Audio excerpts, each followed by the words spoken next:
sejam bem-vindos a mais um dia de eventos. Vamos iniciar com a palestra A Construção Social da Imagem Corporal, com a nutricionista Mariana Ribeiro.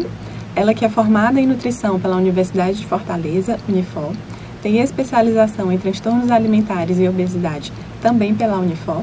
Ela é mestre em nutrição e saúde pela Universidade Estadual do Ceará e é idealizadora da equipe Nutrição Sem Pressão. Olá, sejam bem-vindos a mais uma palestra do 8º curso do CETRATA. Meu nome é Mariana Ribeiro e eu vou estar com vocês falando sobre a construção social da imagem corporal. Essa já é a terceira vez que eu estou aqui palestrando no evento do CETRATA, então estou muito grata de estar aqui com vocês novamente e vamos começar, né? Essa daqui sou eu, como vocês podem ver, sou nutricionista, como já falei, formada pela Universidade de Fortaleza, tenho especialização em transtornos alimentares e obesidade, eu sou mestre em nutrição e saúde, já acabei, e eu faço atendimentos particulares e grupos terapêuticos, com foco em comportamento alimentar, saúde mental da mulher, com o público de adolescentes e adultos. Esse é meu @ Nutrição Sem Pressão, caso vocês queiram, né, marcar ou olhar alguma coisa. E, além de tudo isso, eu fui extensionista do CETRATA. Então, foi o CETRATA ATA, no caso, né, que é de transtornos alimentares. Então, foi uma experiência muito legal. E aí, para a gente começar a entrar nesse tópico que é tão importante para a nossa formação como nutricionistas em geral, não só nutricionistas que trabalham com transtornos alimentares, a gente entra com a famosa epidemiologia, né? Temos aí uma relação de 1% de anorexia e 4% de bulimia na população mundial. Mas um dado que tem, né, sido surpreendente nos últimos anos é que houve uma mudança muito grande na proporção mulher e homem. O que antes era de 10:1 acabou virando 3:1, esse dado é de 2007, mas a gente ainda tem os casos de subnotificação, então isso mostra como a nossa sociedade está realmente aí pautada nessas questões de corpo, né? Tendo em vista que a anorexia e a bulimia, elas são doenças que têm uma grande distorção da imagem corporal. E aí, gente, né, eu entro trazendo o corpo da mulher. A gente sempre fala de mulher, né? Porque quando a gente vai falar de corpo, mas eu também vou falar dos homens, mas a gente sempre fala de mulher porque desde o início da nossa história, né, nós somos muito cobradas com relação ao corpo. E um grande questionamento que eu deixo para vocês será que esse corpo ele é funcional ou ele é somente um espetáculo, just for show? Muitas vezes a gente trata como se fosse, né? As pessoas não se importam muito se o corpo é capaz de fazer coisas X ou Y, portanto que ele seja bonito. E isso mostra muito da gente como sociedade. Atualmente, a gente tem, né, uma grande questão que é a aceitação social. E para a aceitação social, a gente tem um tripé, que ele é, né, claramente, ou não tão claramente assim em alguns casos, definido, mas ele está lá, que é da beleza, sucesso e juventude. Um tripé, para ele ficar em pé, ele precisa dos 3 pés, então quando a gente tira um deles, a aceitação social, ela vai diminuindo. Sendo que, né, gente, a gente trata aí de coisas que são bem efêmeras, a beleza e a juventude, todo mundo vai envelhecer, e a beleza, ela tem vários conceitos em vários lugares, né, e o sucesso, que também é bem relativo. Muitas vezes, então, a gente tem essa impressão. Mas o que separa uma pessoa dessa que tem aceitação social da pessoa que não tem? Será que a pessoa que não é bela, não é jovem, não tem sucesso, ela não pode ser aceita socialmente, ter amigas, né? A sociedade prega muito que a gente tem que ter esses 3, mas isso tudo é muito difícil, se a gente for parar para pensar. Principalmente você envelhecer, né? Porque todo mundo vai envelhecer. Mas, trazendo Naomi Wolf, que vai ser muito citada aqui, a mulher tem um papel social limitado por 4 mitos: a beleza, a domesticidade, a castidade e a passividade. Aquela famosa, né, bela recatada do lar. E aí, a gente tem uma associação histórica entre beleza e feminilidade.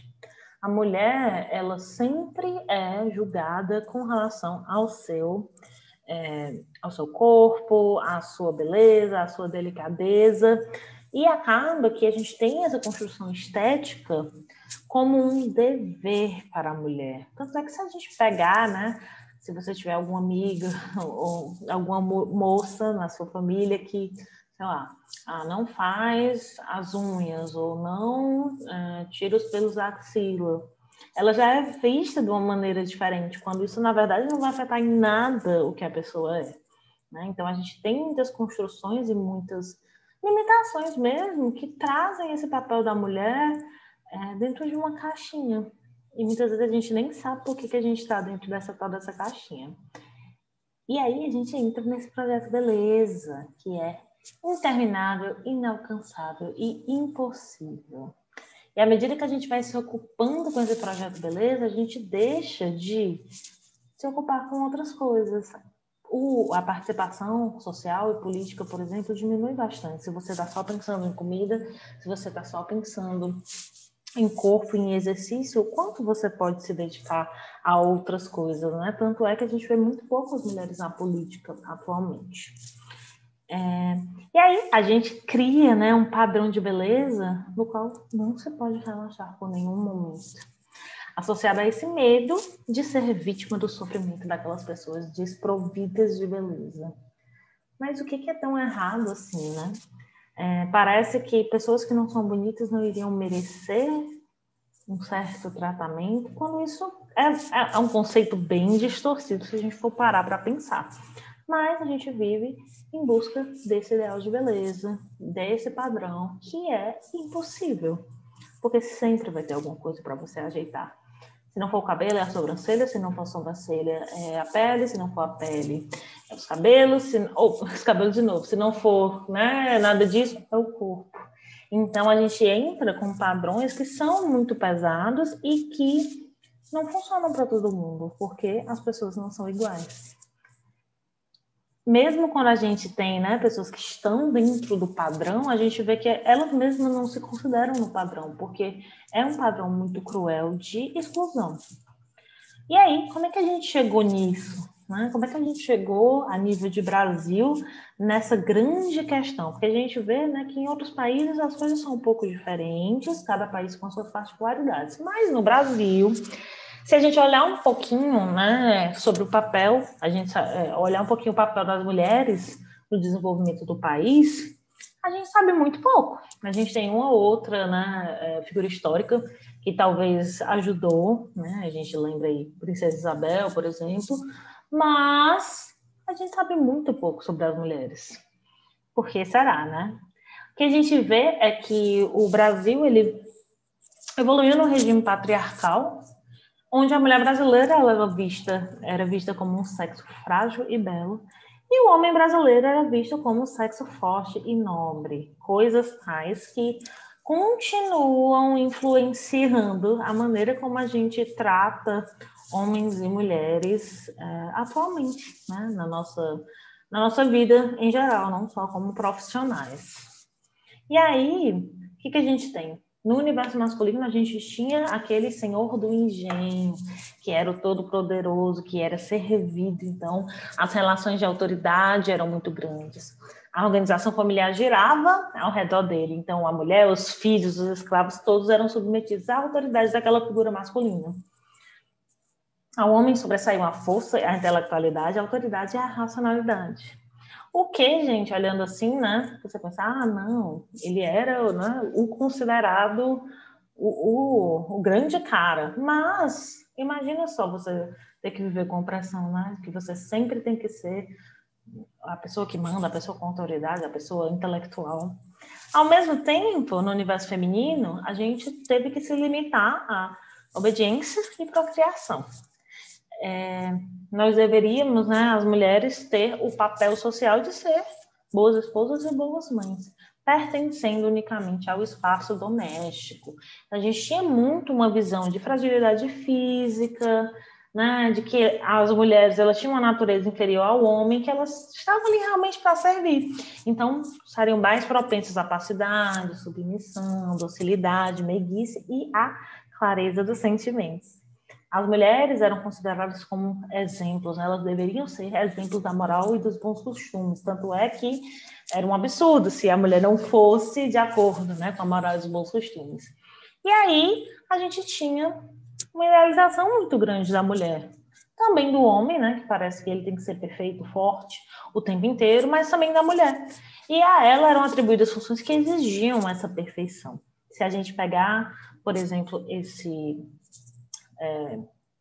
essa citação de um jornal de 1891, a gente vê o quanto se esperava, né, das mulheres. Mulher, amante, filha, irmã, esposa, mãe, avó. Nessas 6 palavras existe o que o coração humano encerra de mais doce, de mais puro, de mais estático, de mais sagrado, de mais inefável. Olha só quanta pressão a gente não colocava em cima dessa figura da mulher e ainda coloca. Querendo ou não, a gente acaba que espera muitas dessas coisas das mulheres. E sempre, né, com essa visão de ser doce, ser pura, estática, ou seja, não mudar, né? E sempre dentro dessa ótica de estar servindo a um homem ou de ser alguma coisa para o homem. É mãe, é avó, é filha, é irmã. A maternidade também é uma coisa, né, que vai sendo construída como inerente à condição feminina, como uma realização mesmo das mulheres. E aí entra mais ainda essa questão da renúncia. A mulher tem que renunciar, tem que se sacrificar para o cuidado dos filhos. E aí, né, essa visão da maternidade, ela valoriza as mulheres enquanto figuras maternas, mas acaba reprimindo as ideias de autonomia que a gente tem hoje. É a mulher que trabalha como se não tivesse filhos, mas tem que ser mãe como se não trabalhasse fora. Então, os julgamentos, eles acabam vindo muito, muito, muito em cima dessas mulheres. A mulher, além de tudo, tem o peso do peso. Ela tem que ser mãe, ela tem que trabalhar, ela tem que ter o mesmo peso de quando antes ela engravidar, porque ela tem que ser bela para ela poder ser valorizada. E aí, gente, a gente vê mulheres que são super, hiper, mega sobrecarregadas e que têm que passar a imagem de que não são. E tudo isso vai mexendo um pouquinho com a nossa cabeça, né? E a gente entra num padrão de beleza, nessa questão do padrão de beleza, porque ser bonita significa muitas vezes, né, para as mulheres, significa assim, né, dentro dessa lógica, significa estar feliz. Se você está magra, provavelmente você está feliz, o que não é bem verdade. A gente tem uma valorização tão grande dessa questão da beleza que acaba que uma mulher está se sentindo mal, por exemplo. Eu vou dar uma repaginada no visual, porque isso vai fazer com que eu me sinta melhor. Não necessariamente, né, gente? Muitas vezes os problemas que a gente tem não se resolvem com um corte de cabelo. Mas a gente bota muito isso, a gente atrela muito essa questão da beleza da mulher ao seu valor, à sua competência. E as mulheres, elas acabam ficando com um órgão muito importante à mostra, né? Que é a autoestima. E essa autoestima, quando ela é trabalhada de modo negativo, acaba afetando a mulher em todas as áreas da vida dela, não só na participação social, mas também, né, na saúde mental e física. Se a gente for reparar, as propagandas atuais, elas têm muito mais mulheres do que homens, né? Isso mostra um apelo muito grande da mídia em cima das mulheres. Mulheres de biquíni, mulheres sempre, né, perfeitas, apesar de que algumas empresas tentam mudar isso, mas existe sim uma grande pressão. A gente tem uma indústria, que é a tal da indústria da insatisfação, onde nada é perfeito, tudo pode ser melhorado. Então, se você não tem, por exemplo, né, uma pele que está no padrão, tem milhões de tratamentos, o cabelo, a maquiagem, sempre estão inventando uma coisa nova, e se nada disso der certo, ainda tem intervenção cirúrgica, né? E aí a gente começa a pensar o quanto que a gente muda e o quanto que as coisas que teoricamente seriam naturais têm que ser mudadas. Acaba que são mudanças que são muito rápidas, né? Rápidas que eu digo assim, efêmeras, porque digamos que uma mulher, ela pinta o cabelo, né? Ela passa 5 horas no salão para fazer luz, para fazer isso, para fazer aquilo, e aquilo ela tem que estar sempre renovando, sempre renovando. Então, são cuidados dos quais a gente não pode descansar nunca. E aí, né, a gente realmente entra nessa indústria da insatisfação, porque você nunca vai estar perfeito o suficiente, que vai fazer com que você gaste mais dinheiro. O Instagram tá aí, né, para ajudar a gente ou não. Muitas vezes, né, a gente age como nessa tirinha. Olha só que autoestima linda que eu construí para mim. E o Instagram vem e fala: oi, linda, vamos comparar sua vida com uma das pessoas perfeitas da internet? Mais uma questão social que faz aí com que a gente esteja sempre de olho, sempre procurando. Eu lembro que antigamente, quando a gente tirava fotos e tudo mais, a gente tirava foto e esperava um tempão para ter dinheiro, para poder revelar a foto. Hoje em dia não, a gente tira várias fotos e vê na mesma hora, então a gente está muito mais focado na nossa imagem, como é que a gente vai aparecer para os outros, como é que os outros aparecem para a gente. E a gente esquece que muitas vezes o Instagram, ele é uma vitrine. Ninguém coloca os seus piores produtos no vitrine. Ninguém vai colocar o dia que a pessoa está com depressão, está triste, está deitada na cama chorando. Só os melhores momentos aparecem num álbum de fotos. Então, é muito importante que a gente possa ver que talvez essa superexposição nossa esteja também influenciando na maneira como a gente se vê e na maneira como as próximas gerações vão se ver. Trazendo um estudo bem interessante, esse estudo ele foi feito nas Ilhas Fiji e foi muito bom porque a televisão ela foi introduzida lá em 1995. Então, um grupo de antropólogos eles chegaram lá antes da televisão ser colocada, né, ser introduzida, e eles fizeram uma avaliação antes e depois. Antes, né, da televisão chegar, a população ela tinha normas culturais bem tradicionais e apetites e formas corporais bem robustas. Eles não tinham nenhum tipo de doença correspondente aos transtornos alimentares do DSM-4, né? DSM-4 porque na época do estudo era o 4. Eles tinham síndromes locais, que eram macaque e magros, mas não relacionado com isso. E eles não tinham motivação para remodelar os seus corpos. A pesquisa foi feita, né, em 95 e em 98 em 2 escolas secundárias e eles entrevistaram 30 sujeitos. O objetivo era saber, né, se e como a exposição à televisão ocidental, no contexto de transição social e econômica, ocasionaria mudanças na imagem corporal e nos transtornos alimentares. O que foi que aconteceu? Né? O IT26, maior que 20, subiu de 12,7% para quase 30% da população. A indução de vômito, que não acontecia, subiu para 11%. Quem tinha TV em casa acabou tendo uma chance 3 vezes maior de ter um score acima de 20 no IT26. 83% sentiu que a TV influenciou ao modo como experienciavam, viviam o peso e a forma corporal, e houveram mudanças de comportamento, vestimenta, cabelo, remodelação do corpo para atender a padrões ocidentais em todos os participantes, exceto um. 77% reportaram que a televisão influenciou na imagem corporal. Então, olha só, né?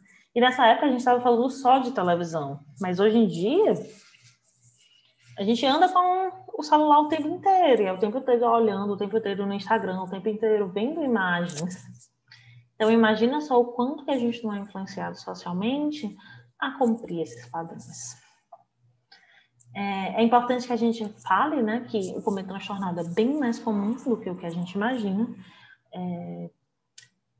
Essas mudanças sociais, elas trazem isso muito à tona. A gente vê muitos comportamentos alimentares anormais sendo aí elevados a um status de maravilhosos, né? Quando, na verdade, eles não são. Então, o que a gente vê normalmente são comportamentos alimentares anormais, como contar calorias, né? Comer ou não comer como forma de punição, a culpa muito grande, viver fazendo dietas, o jejum. Então, a gente vê tudo isso sendo endeusado, quando, na verdade, são sinais de alarme aí para transtornos alimentares. Se a gente for pensar o que seria um comportamento alimentar normal, que seria o equilíbrio, né, comer os alimentos que a gente gosta, não ter proibições que não sejam, no caso, uma condição clínica, alguma coisa assim, fazer muitas refeições, ter uma alimentação variada. O que acontece? A gente acaba achando que os comportamentos anormais é que são os comportamentos normais, porque isso é muito socialmente aceito em prol de quê? De atingir aquele corpo perfeito e maravilhoso que, na verdade, aquele ideal não existe, né? E aí a gente também acaba exaltando padrões de exercício anormais. Se exercitar doente, exausto, passar mal de tanto treinar, contar rigidamente a caloria. Então a gente acaba também trazendo isso para um mundo de exageros. Né? Quem pensaria que ser saudável demais seria um exagero? E realmente. E a gente esquece, né, dos padrões normais também do exercício físico, como atividades agradáveis, não causar sofrimento, moderação. Muitas vezes a gente hipervaloriza aquela pessoa que passou mal de tanto treinar. Quando isso não é um comportamento que condiz, né, com as definições de saúde. Problemas muito comuns identificados em casos de transtornos alimentares, como a restrição, compensação, perfeccionismo, eles acabam sendo mostrados na mídia como coisas louváveis. Então, olha só, aquela menina, ela nunca sai da dieta, nem no aniversário dela, nunca, ela nunca falta nenhum treino, quando ela falta, ela vai no treino 2 vezes. O que a gente vê é uma hipervalorização desse estilo de vida fitness, que nada de mal você querer comer bem e fazer atividade física, mas quando isso se mostra ali na beira a linha dos transtornos alimentares, a gente tem que começar a se preocupar. E também com os exemplos que acabam sendo passados para crianças, adolescentes, que estão ali muitas vezes vendo aquilo e não compreendendo a fundo tudo isso.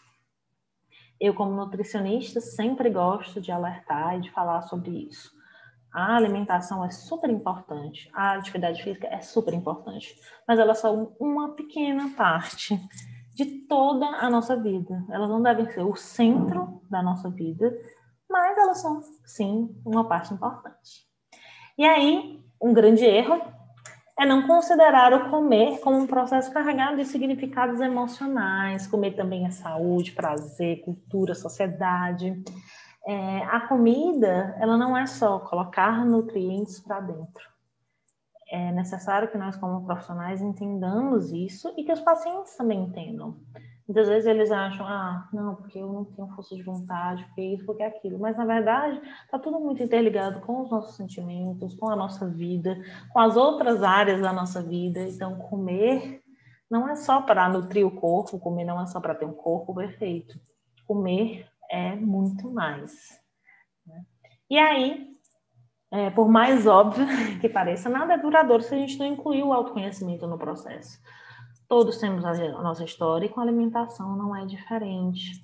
É importante que os pacientes entendam isso, que se para manter um peso específico, um grande sofrimento está sendo causado, provavelmente esse peso não é seu. É importante alcançar, né, como diz até a guideline nova do Canadá agora, o melhor peso, que é o peso onde o paciente está ali bem com a sua saúde, está bem com os hábitos de saúde e acaba sendo uma coisa mais estável do que ficar naquele efeito sanfona. E aí, o processo é sempre mais importante.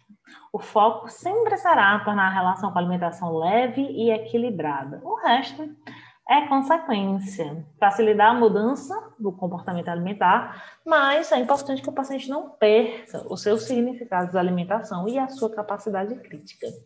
Para a gente finalizar, eu deixo essa frase que é: tanto na vida quanto no amor, precisamos de fôlego e não de velocidade. Muito obrigada por ficarem comigo até aqui e foi um prazer fazer parte de mais um curso Se Trata.